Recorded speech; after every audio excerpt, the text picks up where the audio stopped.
É com enorme alegria, alegria mesmo, e com grande fraternidade, que eu vou ter uma conversa e vou aprender muito com meu amigo Dr. Rubens Faria Júnior. Ele é engenheiro de telecomunicações, psicólogo com mestrado em ciências do comportamento, professor de psicopatologia, doutorado em medicina psiquiátrica, doutorado em neuropsiquiatria, mestrado em neurociência. Também é palestrante e atua em vários seminários. Ô Rubens, muito obrigado pela Prazer é todo meu. vossa presença e pela paciência, né? Imagina. Em esperar e armar todo Não tem esse problema. complexo num local que não é um estúdio, mas tenta pelo menos só gravar pessoas que tenham a qualificar o meu canal. Obrigado, muito obrigado. Uma pergunta, como é que você foi parar na Alemanha? Como é que eu fui parar na Alemanha? É uma história longa, mas isso começou a acontecer há mais ou menos 26 anos e eu decidi mudar um pouco a minha vida e resolvi sair da zona de conforto que eu estava e fui seguir a minha vida acadêmica. E a minha vida acadêmica começou na Austrália, depois da Austrália foi para os Estados Unidos. Dos Estados Unidos eu acabei voltando para a Europa através de 2 convites que eu tive. Um para trabalhar primeiramente em Portugal, em Lisboa, e o segundo para trabalhar na Suíça. E da Suíça é que eu fui acabar trabalhando na Alemanha. E você me falou que aprendeu alemão na Suíça, né? É, no tapa que a gente fala. É uma língua muito difícil. É difícil, né? Muito difícil. E uma pergunta, todo mundo sabe, não é novidade, que você é um querido médium do Dr. Fritz. Por que esses espíritos alemães, por exemplo, ele é alemão, Dr. Fritz, ou é austríaco? Olha, tem alguns livros que mencionam o Fritz como se tivesse nascido na Polônia. Na Polônia? É. Eu, particularmente, há muitos anos atrás, eu visitei onde seria o túmulo dele. E não encontrei nenhum vestígio, sinal de familiares ou qualquer outra coisa que indicasse que ele tivesse saído da Polônia e ido à Alemanha e tivesse trabalhado como médico na Primeira Guerra Mundial. Realmente não encontrei, apesar de um escritor brasileiro, se não me falha a memória, um repórter chamado Ney Bianchini, ele escreveu alguma coisa, mas eu infelizmente não encontrei nada. Na Polônia você não encontrou nada, né? Não encontrei nem registro histórico familiar. Mas ele fala com você de onde ele nasceu? Áustria ou Alemanha? Polônia. Ele fala Polônia? Ele fala Polônia. Polônia? Mas isso que você está me dizendo, eu hoje vejo de uma forma um pouco diferente. Como eu estava te dizendo anteriormente, quando eu comecei, isso em 1990, 91, uma coisa assim qualquer, a receber esses primeiros contatos com a espiritualidade através do Dr. Fritz, ou dessa entidade, as coisas eram mais, como eu vou dizer, é uma bola de neve. Um diz uma coisa, outro diz outra, isso vai levando a um aglomerado de histórias. De informações. De informações e de histórias. E esse aglomerado, quando você está muito envolvido nessa bola de neve, nesse tornado todo, você não tem como classificar, analisar, observar. Você se deixa ser levado, infelizmente. Só depois de muitos anos é que eu comecei a entender o que se passava. E isso foi um processo muito difícil, e daí a minha mudança de vida. Porque eu me tornei mais afiliado à ciência, né? Porque eu precisava entender, não a figura mítica do Dr. Fritz.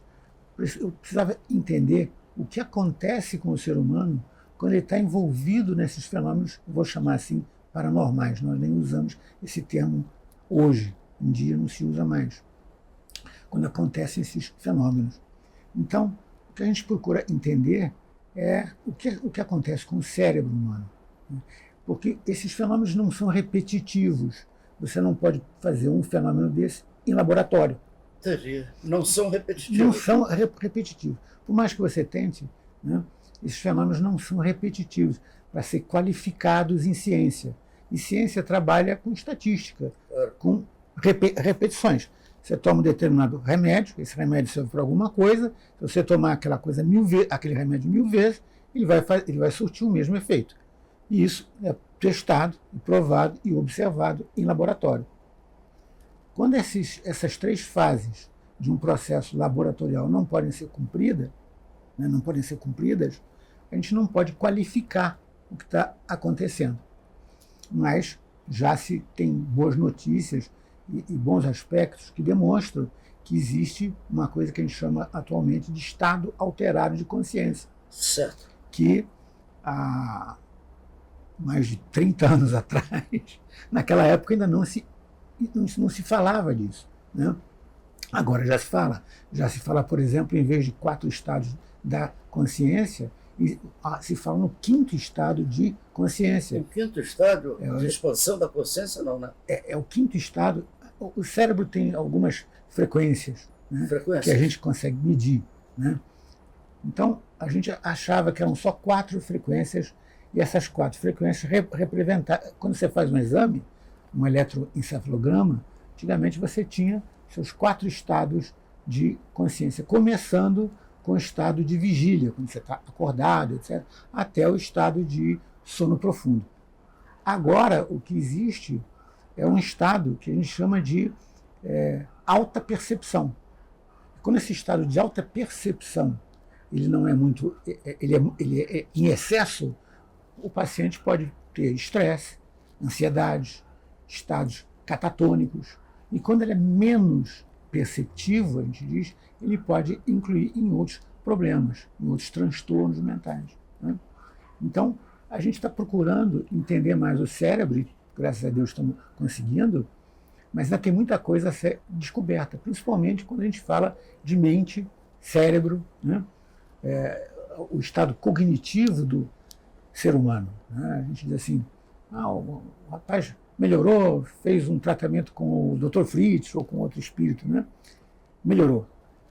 O que a gente entende hoje é que, a realidade, o paciente tem uma porção percentual muito grande nessa melhora.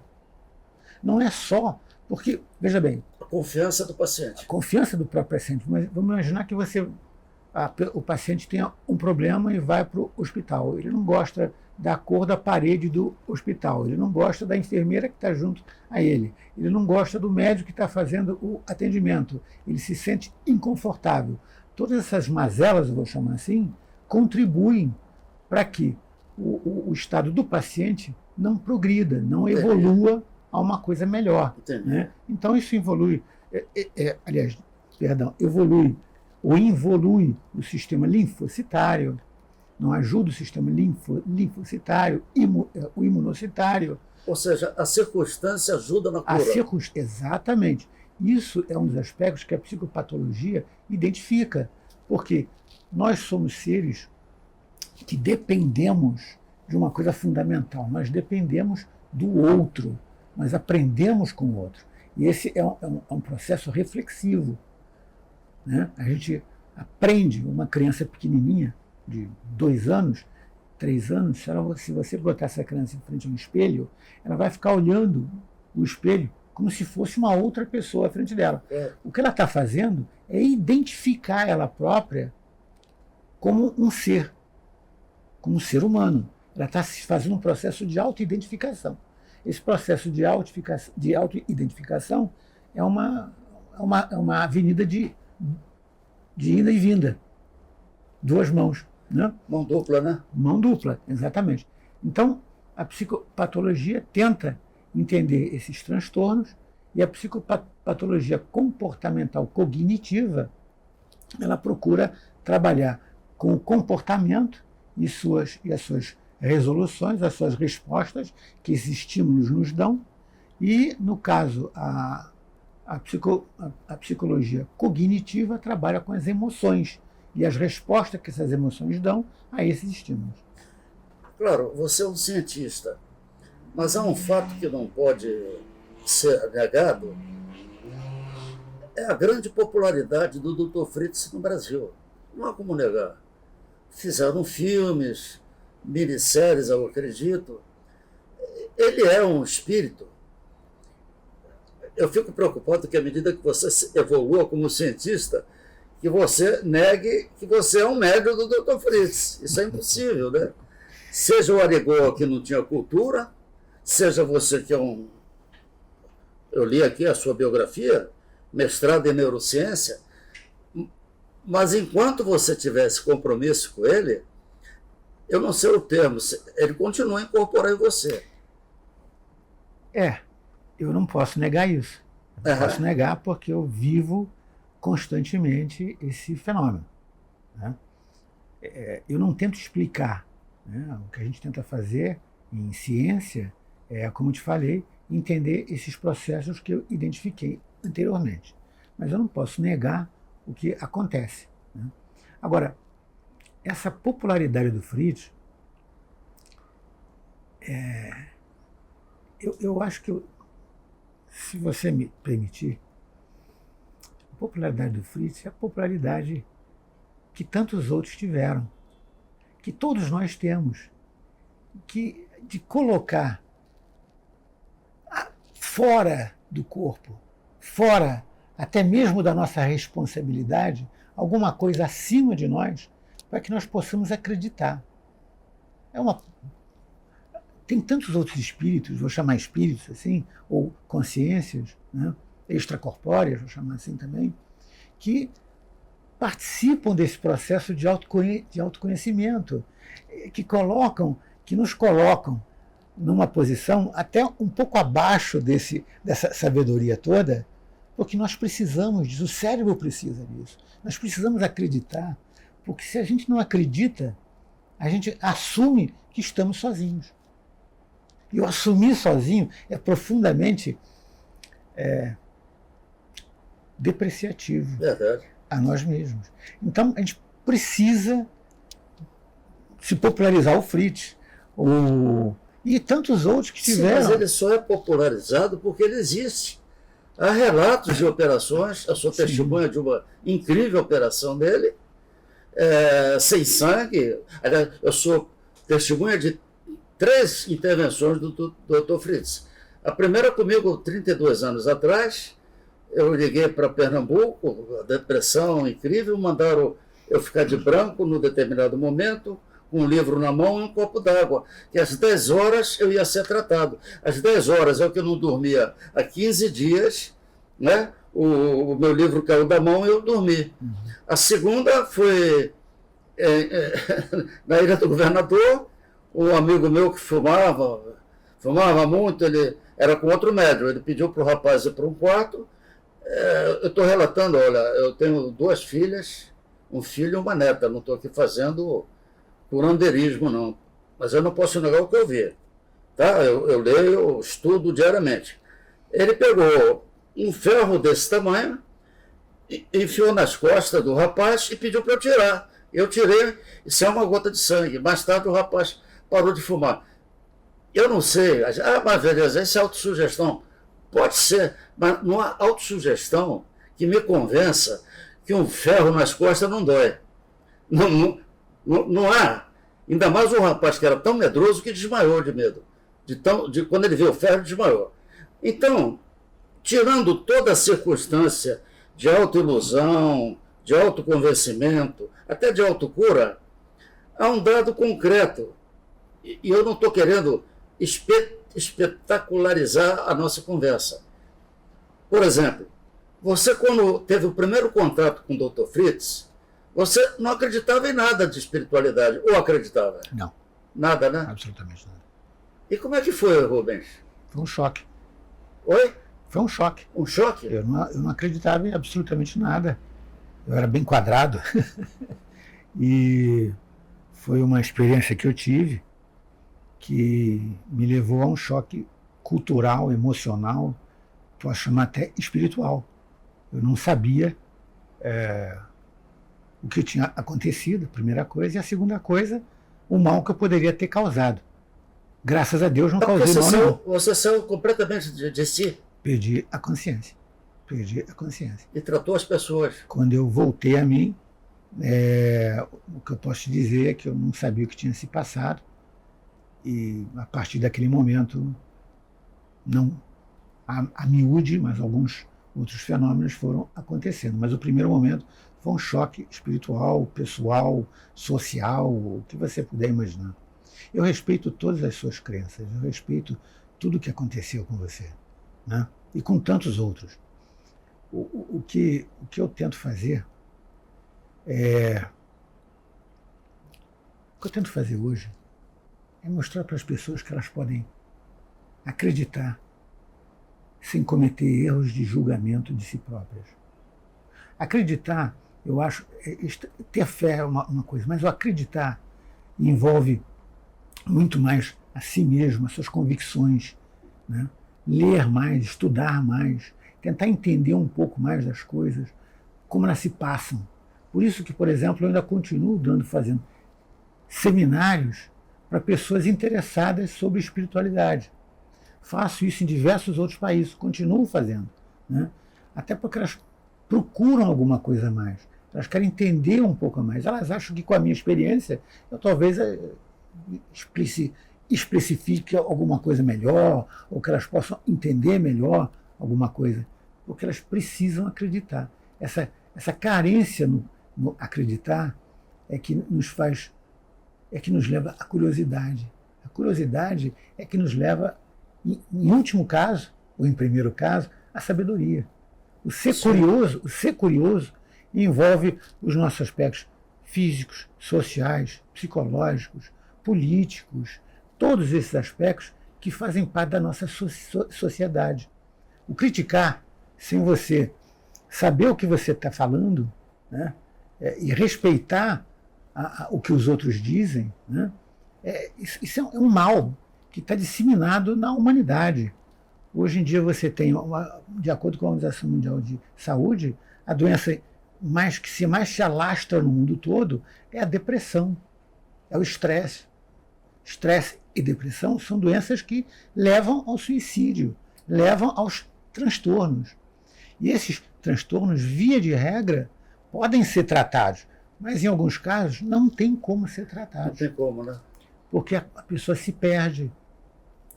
Porque elas não conseguem encontrar, não é porque elas não conseguem encontrar um caminho de volta, porque elas não acreditam nesse caminho de volta. Então a gente tem que fazer nós temos que fazer uma autorreflexão todos os instantes da nossa vida. É aquilo que você falou, eu não acredito em tudo. Acredito nas operações que ele faz. Se você me perguntar como essas operações são feitas, eu não sei. Isso eu sei, absoluta certeza. O que eu estou colocando, sem buscar o misticismo, é que o mundo está extremamente materializado. Concordo. Né? São guerras, depressão, a taxa de suicídio crescendo de uma maneira absurda. Sim. No Brasil, então, a cada 40 segundos. Então, não dá para negar a medicina do plano espiritual. Porque eu também vi o Dr. Frederic von Stein, Dr. Hermann. Então, o que eu te pergunto, sem tentar forçar a nossa conversa para um lado espiritualista apenas, é que o ser humano está tão atônito, ele está tão carente de respostas, que eu não tenho como negar que existem as operações espirituais. Seja você um cientista, como você se formou, ou seja o Zé Arigó. Porque o Dr. Fritz, eu tenho certeza que ele está nos ouvindo, ele tem um compromisso com você que eu não sei qual é, como também não sei qual era com o Zé Arigó, né? Então, as pessoas estão buscando, meu querido Rubens, expansão de consciência aqui no Brasil, através de um chá que mata as pessoas, o Satudame. A expansão da consciência. Eu estou gravando um média-metragem exatamente sobre esse caso de uma menina que foi lá para expandir a consciência, tomou o tal chá de ayahuasca, a garota pirou e se jogou de uma ponte, se suicidou. Né? Então, a gente pode expandir a consciência através da meditação. Sim, exatamente. Não é isso? Através da busca espiritual, claro, e não desses artifícios. Claro. O que você acha eu isso? Concordo. Nós não precisamos de nenhum tipo de medicamento alucinógeno, droga, alguma coisa assim, para que a gente consiga expandir a nossa consciência. A expansão da consciência, basicamente, no meu ponto de vista, ela se baseia na nossa curiosidade. Quanto mais curiosos nós formos sobre os nossos valores, como modificar esses valores, sobre as nossas querências, o querer de mais e o querer de menos, fazer um equilíbrio. Quanto mais a gente consegue identificar um irmão nosso como irmão nosso, né? E não uma pessoa estranha, a gente vai voltar a ser humano. Infelizmente, nós estamos perdendo os nossos valores. Né? E não é só de 2, 3 anos para cá, devido a essa pandemia. Isso é histórico. Isso é histórico.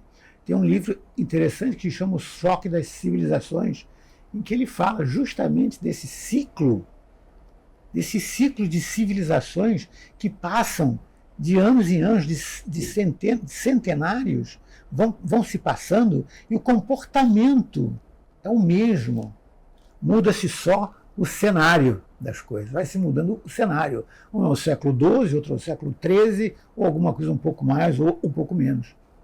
Mas só muda o cenário. Os valores estão ficando cada vez mais fracos, mais inconsistentes. Né? Aquela história do querer, eu vou querer isso, porque você pode até querer. Agora, o problema é o seguinte, não adianta você ganhar $1 milhão, seja lá o que for. A coisa é o seguinte, o que você vai fazer com esse dinheiro? Quantas pessoas você pode ajudar? De que forma você pode modificar alguma coisa? Né? Tudo isso junto vai levar a uma nova sociedade.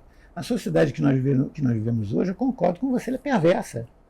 A economia é perversa. Né? Então, é uma sociedade perversa economicamente, politicamente, socialmente. Né? É perversa. A gente tem que mudar o valor humano. A gente tem que dar mais valor a esses predicados. Perfeito. Né? Rubens, a União Soviética é um dos países mais interessados em extraterrestres, em OVNIs, enfim. A Alemanha se interessa por esse aspecto e pela espiritualidade? Por esse aspecto de OVNIs, seres extraterrestres, eu não tenho ciência porque não faz parte do meu trabalho. Do teu trabalho. Esse trabalho não faz parte. Né? Eu sei que existem grupos de pessoas ligadas em OVNIs, procuram fazer vigília, essa coisa toda. Mas não tenho ciência sobre esses grupos. Né?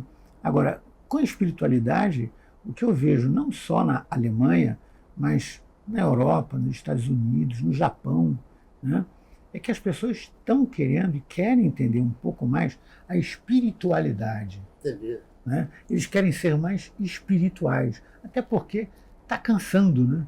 A gente está se cansando muito, batendo na mesma tecla, naquele piano velho, aquela mesma tecla, né? Tum, tum, tum, tum, tum, sobre valores que não são consistentes, sobre querências que não têm importância, a gente não ligar para os outros, enfim, não amar, não saber o sentido do amor. As pessoas falam que existem duas formas de perdão, né? É o perdão e o perdão radical, né? Quer dizer, elas não se contentam com uma emoção, é o perdão, mas tem que ser o perdão radical para entregar, né, para chegar ao limite de tudo. Quer dizer, a gente não está nem satisfeito com as nossas próprias concepções emocionais. A gente vive essas concepções emocionais, né? Esse é o papel da psicologia. A gente vive essas percepções emocionais, mas a gente está sempre querendo galgar alguma coisa acima dela. Sim, a gente não se contenta com o que a gente encontrou. É verdade. Né? Então, o que eu posso dizer é que as pessoas estão, sim, muito interessadas. Existem grupos, pessoas interessadas, estão, no meu ponto de vista, elas estão um pouco mais voltadas para a natureza, né? Para os desafios que a gente criou e está recebendo os resultados agora, não muito bons, da natureza, né? Haja visto essas inundações, essas chuvas, tornados, essas temperaturas de menos 40 graus Celsius nos Estados Unidos, ou menos 20, como eu peguei agora, voltando da Alemanha, né? Então, a gente está acabando com a nossa casa. E essas pessoas, principalmente os jovens, estão tendo um pouco mais de ciência sobre isso. O que falta muito, principalmente que eu sinto, falta no nosso país, beleza, é o estímulo à cultura. Mas a Alemanha tem bastante, né? Cultura? Sim. Tem, né? É uma cultura muito forte. A forma de você se academizar é muito complicada. Você tem 3 sistemas para você tentar uma faculdade. É assim que funciona a Alemanha. O primeiro sistema é aquele camarada que conseguiu tirar uma nota D, C. Nota D? D e C. Notas baixas, né? 5, 6 mais ou menos. Esse não tem condições, eles avaliam, e olha, você não tem condições de frequentar uma universidade. O critério é muito rígido. Então, o que você vai fazer? Você vai aprender a ser carpinteiro, eletrotécnico, não desmerecendo nenhuma função. Não, claro. O carpinteiro na Alemanha recebe muito bem. O eletrotécnico recebe, né? Tem um salário muito bom, são salários muito bons, né? São funções valorizadas. Não existe na Alemanha funções desvalorizadas. Todos têm o seu valor. Até quem vem de fora? Até quem vem de fora. Você tem que conquistar, mas você tem valor. Pelo teu mérito, pela tua capacidade, você passa a ter valor. Eu vi aqui que você faz palestras várias, né? Faz. E nessas palestras, eles sabem que você incorpora o Dr. Fritz? Desculpa eu perguntar sobre isso, porque as palestras que eu faço academicamente. Não. A Europa foi interessante para mim, assim como os Estados Unidos, foi interessante para mim porque o que as pessoas viam era quem eu era, o que eu trazia de conhecimento e de oportunidades que poderiam ser reveladas a nível acadêmico. Então, algumas palestras e seminários são feitos para médicos, psiquiatras, psicólogos, pessoal da área médica, acadêmica. Sabe por que eu pergunto, Rubens? Porque, por exemplo, a física quântica, ela tangencia muito a espiritualidade, né? Porque se você pode estar em 2 lugares ao mesmo tempo, se o observador se interage com o objeto observado, isso está no Allan Kardec, né? Física, com outras palavras, né? Com outras palavras. Como eu estava dizendo. Então, por exemplo, uma pessoa que fala sobre consciências é o Dr. Penrose. Ele fala exatamente sobre essa expansão dessas consciências e de que forma a física quântica explicaria ou integraria a consciência, uma consciência universal. Né? O Dr. Dawson, por exemplo, trabalha com mente-unas, né, universais. Ele acredita e tem demonstrado em alguns casos que as mentes podem se interconectar, que o universo seria uma interconexão, né, de consciências. O universo seria uma interconexão de consciências. Tá. É uma teoria que ele usa. Né? Uma soma de consciências do mundo inteiro, não é isso? Uma soma de consciências. Quando eu falo mundo inteiro, não estou falando da Terra, ele está falando de qualquer tipo de consciência. Do universo. O Rubens, você é uma pessoa muito ética. Obrigado. Isso é muito importante. Mas eu retomo o Dr. Fritz, porque eu tenho muito carinho. O acoplamento de uma entidade com o médium, em geral, faz-se de perispírito para perispírito e de circunstância semelhante ao do espírito, né?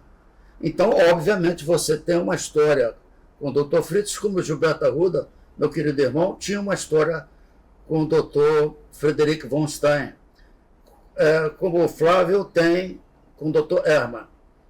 Eu estou dando essa volta toda para te fazer uma pergunta. O Dr. Fritz já atuou na Alemanha operando alguém? Você lembra disso? Olha, lembro. As operações do Fritz na Alemanha e em outros países, elas são motivos de estudo. Isso não é feito a miúde, não se faz 20, 30, 40, 50, 500. Isso é um motivo de estudo. Por quê? O que se pesquisa não é o fenômeno Fritz, não é o espírito. Tenta-se entender como o paciente tem uma minimização de dor, como o cérebro daquele que exerce a função cirúrgica, no meu caso, né, estaria funcionando, que formas ele trabalha, que parâmetros frequenciais estão sendo abordados, né? E depois disso uma série de questionários com o paciente, comigo mesmo, mas isso não acontece a miúde. Lá fora, essas cirurgias só podem ser feitas mediante acompanhamento, acompanhamento clínico, médico, hospitalar. Então ela é feita com esse acompanhamento, né? Sim, é feita com esse Incrível, né? Porque tem um aspecto legal também, né? Você não pode exercer esse tipo de função, primeiro, porque essa função cirúrgica, né, elas são feitas em ambiente propício, né, ou numa clínica, ou num laboratório, ou num hospital, né? Então, ambiente propício. E o profissional, né, eu vou chamar assim, o profissional não pode exercer nenhum tipo de atividade que não seja dentro dos parâmetros legais médicos, dentro da lei e dentro de ambientes apropriados. Então, não é vamos fazer, não é bem assim. Perfeito. Eu não faço. Perfeito. Eu não faço. Né? Já fiz muito aqui, claro, não vou tem vídeos para tudo quanto é lado, mas o que eu faço mais hoje lá fora é justamente pessoas interessadas em saber essas funções no cérebro, como ele trabalha, o porquê, como o Fritz trabalhou, o porquê que o Fritz trabalha nisso e de que forma a espiritualidade estaria presente na vida de todos nós. Eles têm interesse, né? Muito interesse. Muito interesse. E quando você incorpora o Dr. Fritz, é com todo esse acompanhamento? Quando é o caso de um processo cirúrgico. Quando é um processo cirúrgico. Coisa impressionante, né? Impressionante. Uma outra pergunta. A irmã Sheila é filha do Dr. Fritz? Se dizia assim, a filha dele. É filha dele, né? É a filha dele. Trabalhou com ele, de acordo com ele. Oi? De acordo com o Dr. Fritz, trabalhou com ele. Trabalhou com ele, né? É. O desencarne do Dr. Fritz e da sua filha foi na Primeira Guerra Mundial? Sim. Primeira Guerra Mundial. É. Mas eles só começam a se manifestar espiritualmente muito tempo depois, né? O primeiro relato que eu tenho, para ser exato, o primeiro relato foi nos Estados Unidos. Foi nos Estados Unidos, em 1956, de um médium americano que, assim, eu não me lembro agora, me foge o nome, de um médium americano que dizia receber entidades. E ele dizia-se que nesse período ele recebia o Dr. Adolf Fritz. É interessante. Não é data, não, né? 1956. Mas nos Estados Unidos, né? Foi nos Estados Unidos. E depois que começou aquela história com o Fritz, aqui no Brasil, com o Edson Queiroz. Né? Que eu tive a oportunidade não de conhecer o Edson, mas de me informar mais sobre a família dele, enfim, tudo que se passou com ele. Né? E relatos da família, etc. Né? Foi a segunda manifestação. Mas eu não sei se vem dos Estados Unidos para o Brasil, do Brasil para a Austrália, da Austrália para o Japão, não sei. Né? Eu sei que essa energia, essa consciência se manifestou em 1956. Né? Eu não sei que ano que o Dr. Fritz começou a trabalhar com Edson Queiroz. Com Edson Queiroz, não, perdão, com o Arigó. Eu não sei o ano.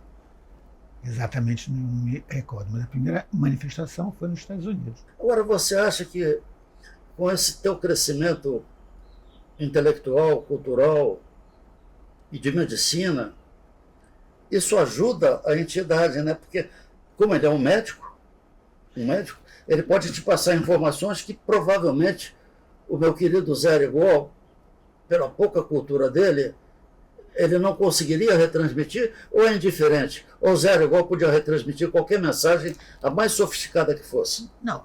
o que eu tenho ciência é que o Arigó, por exemplo, ele tinha uma pessoa que trabalhava com ele, que eu não me lembro o nome, eu me lembro o apelido, Zé Pretinho, trabalhava com ele e fazia as prescrições médicas, né?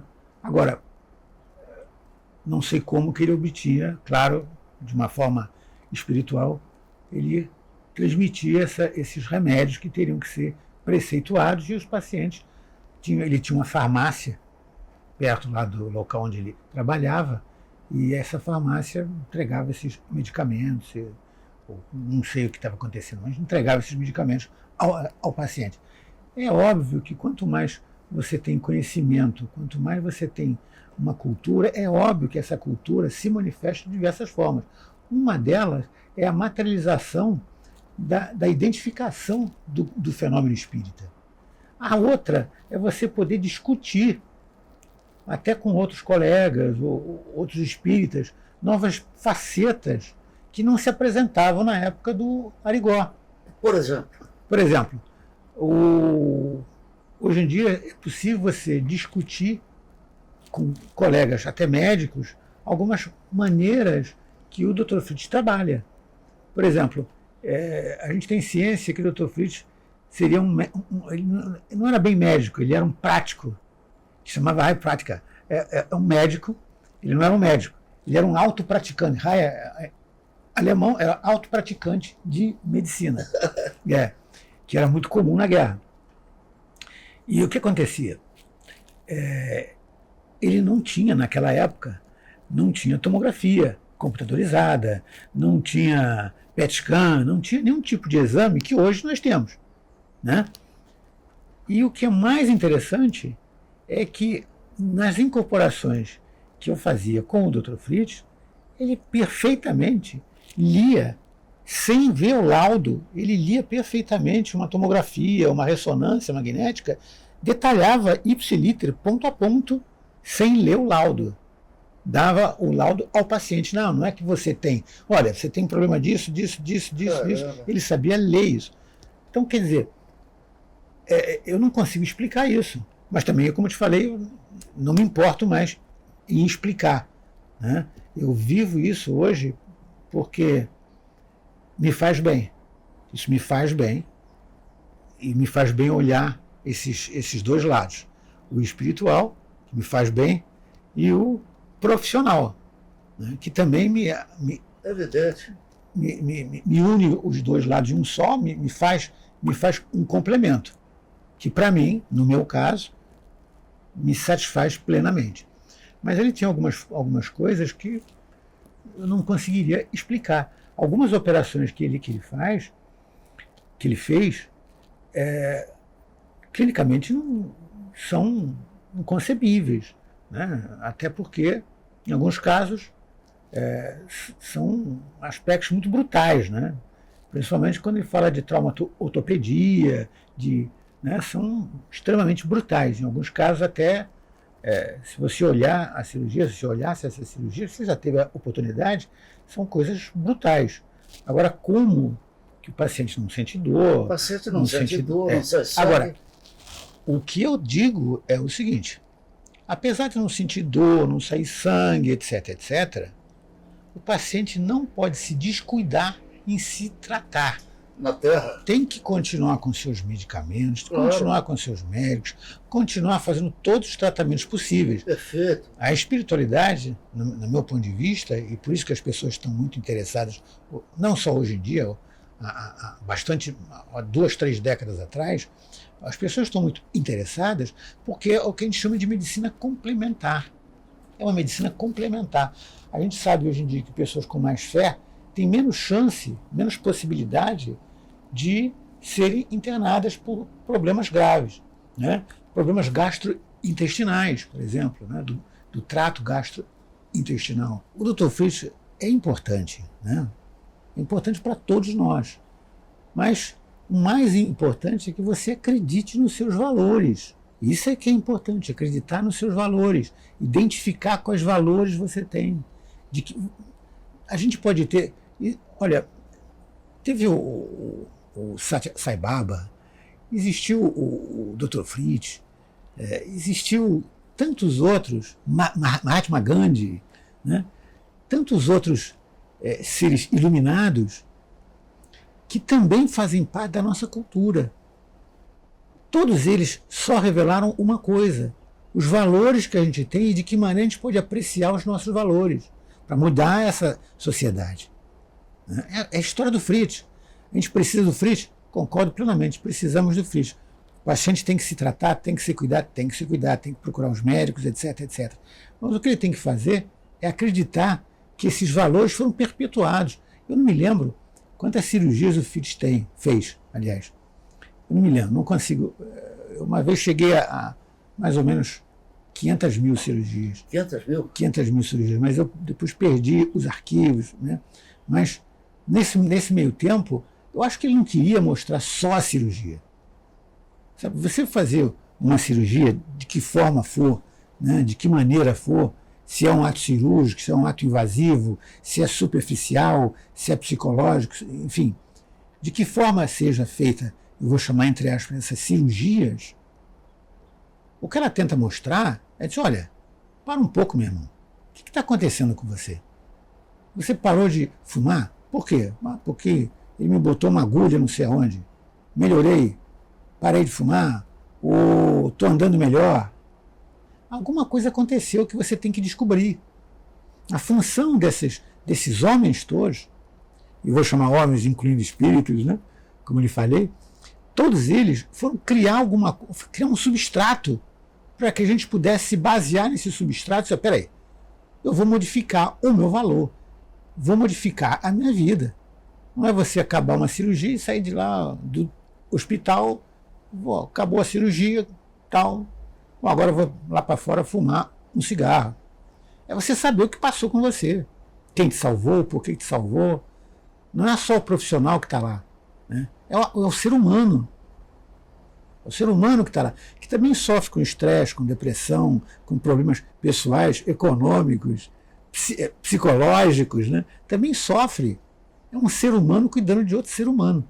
Se as pessoas pudessem ver isso, não ia ter assassinatos brutais, como estava vendo aí um dia desse aqui, né? Não ia ter improbidades administrativas, não ia ter tanto problema pessoal e que são mal vistos pela sociedade, né? Não ia ter tanta gente passando fome. Se fala na guerra da Ucrânia, triste, claro, etc. Ninguém fala em Angola, ninguém fala na África, nas crianças que morrem todos os dias, aos milhares. Né? Ninguém fala nisso. Ou então, os médicos sem fronteiras que lutam para conseguir ajudar pessoas que não têm ajuda e vivem de migalhas. De migalhas. Eu tenho uma amiga minha que trabalha nos Médicos Sem Fronteiras, não ganha salários absurdos, vive para ajudar. É um exemplo disso, que as pessoas têm que pegar esses exemplos e falar, peraí, vamos mudar um pouco a vida da gente. O Fritz é importante, como vou chamar assim, é importantíssimo. Muito, muito. É importantíssimo. É o Fritz, enfim, todos esses médicos espirituais, todos esses, como Jesus, Deus, Buda, todos esses, Confúcio, todos eles trouxeram alguma coisa para a gente que forma o nosso substrato, que é a nossa base, a base do ser humano. A gente está perdendo isso. A nossa língua, que é uma língua fantástica, o português é uma língua maravilhosa, está em franco declínio. É em franco declínio. As pessoas cada vez mais falam mal o português. E o tal governo que entrou agora, com uma eleição extremamente duvidosa, eles vão adotar a língua neutra. Você não fala mais todos, você vai falar todas. Quer dizer, isso é uma desconstrução da língua, né? Eu sou apolítico. Porque eu acho porque eu digo o seguinte, o que eu vejo, a minha experiência, é que as pessoas falam mal o português. E não é agora, fala há muito tempo mal o português. Por quê? Porque a educação foi mal vista aqui no Brasil. Eu não estou falando disso agora, estou falando disso de 50, 60. Já vem falando mal há muito tempo. Há muitos anos. Isso aí desde 1950. É como um amigo meu me disse que o Mais Que Perfeito vai acabar. O Mais Que Perfeito vai Ninguém acabar. fala mais o Mais Que Perfeito, né? Ninguém mais fala. Porque são verbos, são tempos de verbos inconjugáveis, porque você não lê, você não estuda, e você não pratica isso coloquialmente. Agora, a cultura também não é praticada. A cultura, você vê, o CNPq, as universidades foram dizimadas no governo anterior. Eu me lembro porque colegas meus tiveram que parar os seus estudos porque era simples, ou parava e comia, ou continuava e morria de fome. Perfeito. Né? Então, uma série de problemas na cultura brasileira. Né? Você tem programas de televisão de N espécies. Mas eu gosto, por exemplo, muito de um determinado canal, não sei se pode falar aqui, pode falar?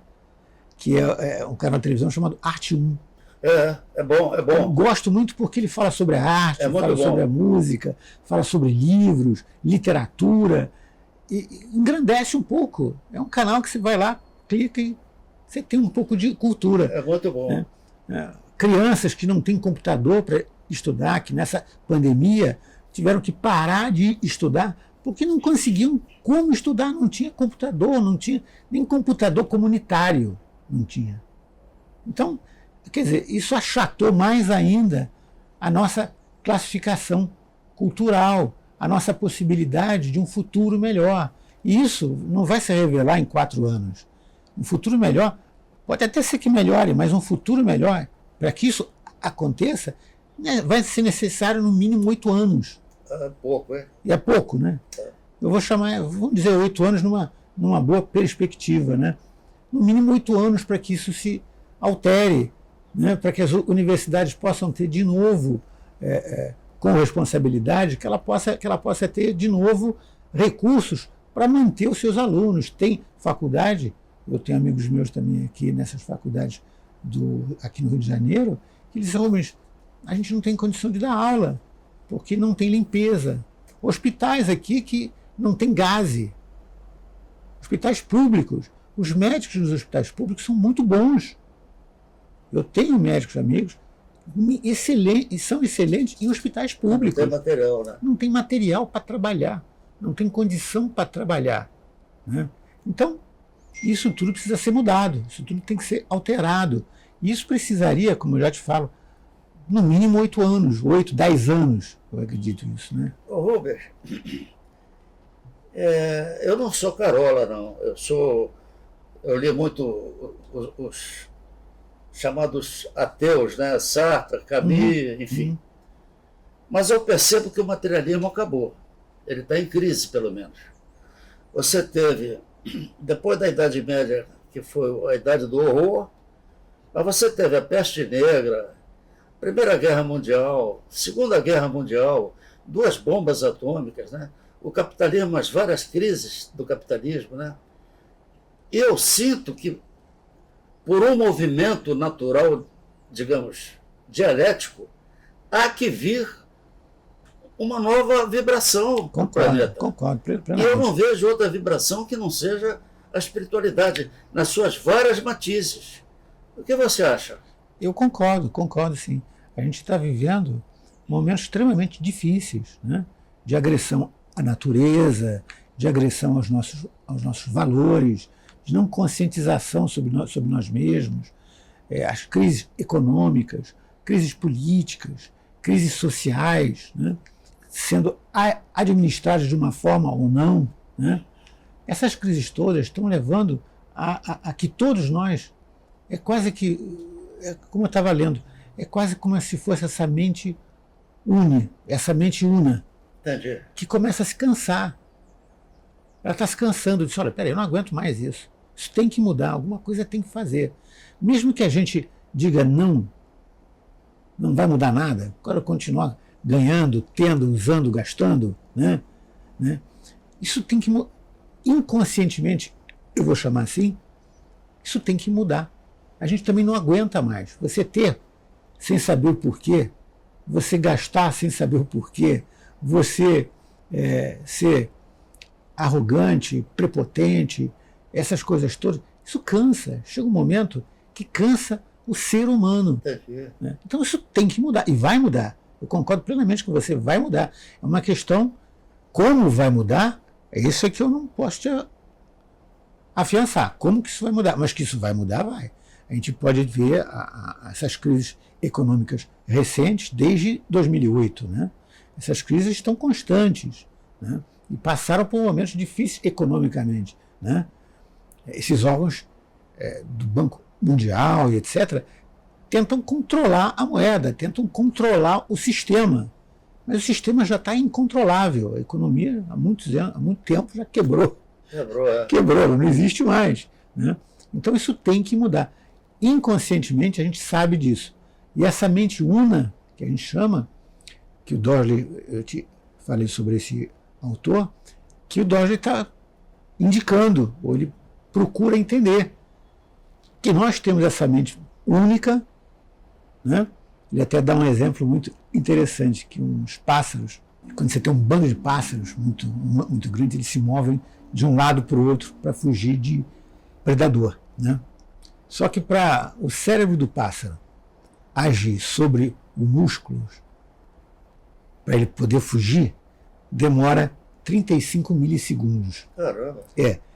Agora, quando os pássaros fogem, o cérebro dele reage em 28 milissegundos.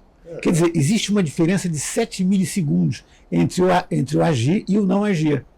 E esses 7 milissegundos é completamente em uníssono, são todos que se movem para um lado, como os peixes, por exemplo, fugindo de um tubarão, alguma coisa assim qualquer. Então, esse movimento entre 35 e 28 milissegundos, 7 milissegundos, é como se a mente uníssona de todos desses pássaros fizesse a mesma coisa sem pensar. O que é mais interessante é sem pensar. Então, uma coisa muito interessante em psicologia, a gente diz que nós cometemos erros de pensamento. Erros de pensamento é assim. Imagina assim, você está na sua casa à noite, assistindo televisão, dá uma fominha, e você diz, opa, vou comer alguma coisa. Aí você pensa em comer alguma coisa, aí você começa a pensar, vou fazer uma pipoca na manteiga, no micro-ondas. Aí você diz assim, pipoca no micro-ondas? A essa hora da noite? Não vou comer pipoca, muita gordura, vou fazer uma outra coisa. Eu tenho um pedaço de pizza, vou esquentar a pizza e vou comer, tal. Uma pizza esquentada, não sei se isso vai fazer bem para o meu estômago. Não, vou fazer outra coisa, acho que eu vou fazer um suco e umas frutas, vou comer umas frutas, pronto. Mas eu vou ter que descascar a banana, vou ter que descascar a maçã, enfim. Quanto mais você pensa, mais você posterga a ação. Verdade. Quando você posterga a ação, mais você comete erros de associação, erros de decisão, de tomada de decisão. E o que a gente conseguiu entender, principalmente com esses 7 milissegundos que eu estava ali explicando, é que quando você não pensa, a tomada de decisão ela é mais uníssona e mais real e mais certa. É verdade, tem lógica. Já partindo para a nossa conclusão, sim. O Dr. Fritz, Dr. Hermann, Dr. Frederico von Stein, para eles operarem, há uma permissão acima deles. Ou não? Eles não têm um livre-arbítrio sem que haja uma permissão espiritual de altíssimo nível espiritual que faça com que ele enfie uma chave de fenda e trate e cure uma pessoa e não saia sangue. Seria Jesus ou é Jesus? Eu acho... Ou é um extraterrestre elevadíssimo? Primeiro eu queria que você me perdoasse. Oi? Primeiro eu queria que você me perdoasse.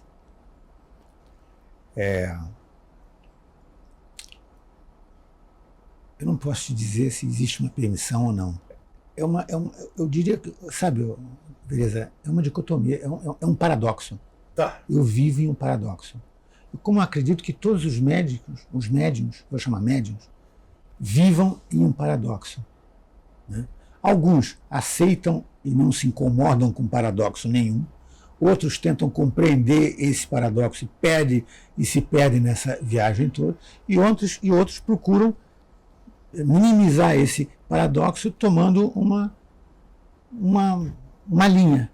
Olha, vou nessa linha aqui e vou cortar esse paradoxo. É o que eu faço. Eu não posso dizer se isso é de Deus, não posso dizer isso se é de Jesus, não posso dizer se isso é de Buda, de Confúcio, de Mahatma Gandhi, de Satya Sai Baba. Eu mesmo vi coisas na Índia que eu nunca esperava ver, com Satya Sai Baba, que não tem explicação. Mas eu não me importo, eu não tento pegar explicação mais nenhuma. Porque isso me leva ao paradoxo. Mas esse paradoxo, para o público que vai nos assistir, ele não é um axioma, não, em hipótese alguma. Não. Se ele opera, não sai sangue e a pessoa, em final de karma, fica curado, há uma permissão. Eu, Vereza, eu nem deveria falar porque o entrevistado é você, mas eu, Vereza, acredito que seja de Jesus, porque... E eu sou cético, viu? Eu não gosto do marketing que fazem do nome de Jesus. Tu és Jesus, o sangue de Jesus. Mas ele é um dado histórico, ele existiu. Sim. Isso foi provado, inclusive por alemães, né? Uhum. Ele existiu. Ele existiu, curou pessoas. O médium de cura, um médium de cura excepcional, um médium com todas as faculdades. Então, assumindo como eu assumo que ele ainda existe, está permanentemente velando pelo planeta, para o Dr. Fritz, o Dr. Joaquim, o Dr. Manuel, falo de espíritos, pegarem uma chave de fenda, como eu vi, eu não estou falando, queridos, me contaram, eu vi operações incríveis, sem dor, se o paciente reclamar, sem sair sangue. Há que ter uma permissão. Não é o Rubens, que é o meu querido amigo, vai dizer, hoje eu vou operar porque eu quero. Não, não é assim. Você sabe que não é assim, Rubens. Você sabe que depende do nosso amigo. Agora, o nosso amigo, a pergunta que fica para a gente concluir essa aula que você está me dando, ele, Dr. Fritz, Dr. Hermann, Dr. Frederico von Stein, eles são boias que estão aparecendo para nos alertarem. É isso que eu quero chegar. Concordo. De que o sistema materialista acabou. Sim, exatamente. E através dessas queridas pessoas, Dr. Fritz, Dr. Hermann, Dr. Frederico von Stein, vamos começar a olhar para um outro plano. Sim, exatamente, concordo. Só que essas pessoas todas que foram operadas, tratadas, enfim, elas precisam se conscientizar do que aconteceu. Elas precisam se conscientizar que isso acabou. Não existe mais isso. Se isso se perpetuar, a gente vai acabar com o nosso planeta, vai acabar com a espécie humana. Perfeito. Sabe, se foram 500 mil tratadas, 1 milhão, 2 milhões, sei lá quantas foram tratadas pelo Fritz, essas pessoas têm que parar, sentar e dizer, não, peraí, vou tirar um momento de reflexão que aconteceu. Perfeito. E isso tem que ser levado para gerações futuras, para mudar o nosso comportamento, para mudar a nossa maneira de ver a vida, e para compreender melhor o nosso papel, não é na sociedade, nosso papel nessa escala de evolução. Né? Sair do episódio. Eu fui operado pelo Dr. Fritz, e ficou por isso mesmo. Sair do episódico, não é isso? Sair do episódio. Então, meu querido irmão, eu queria que você se dirigisse para essa câmera e desse as suas conclusões dessa nossa querida conversa. Olha, a conversa foi ótima. Eu estou muito agradecido por você ter me dado essa oportunidade. O que eu queria dizer para as pessoas que estão nos assistindo é que procurem ser mais humanas, resgatem os seus valores, creiam mais em si próprias, creiam em Deus, em Jesus, enfim, creiam. Não importa em que entidade, não importa em que espírito. Creiam, porque vocês também são espíritos, nós somos espíritos. E precisamos dessa conscientização espiritual, pessoal, social, para que possamos mudar o momento que a gente está passando. Isso não pode continuar. A gente precisa chegar a um ponto em que, ok, chegou. Agora, daqui para frente, é diferente, vai ser diferente. Eu peço a todos que mudem. Né? Mudar não é difícil. Às vezes a gente encontra problemas que mudam muito a nossa vida, né? Mas sempre tem um lado bom de todas as coisas. Não existe um lado mau. Existem lados bons. Uns mais bons, outros menos bons. Mas sempre existe um lado bom. E se ainda não chegou o lado bom completamente, é porque ainda não chegou o momento.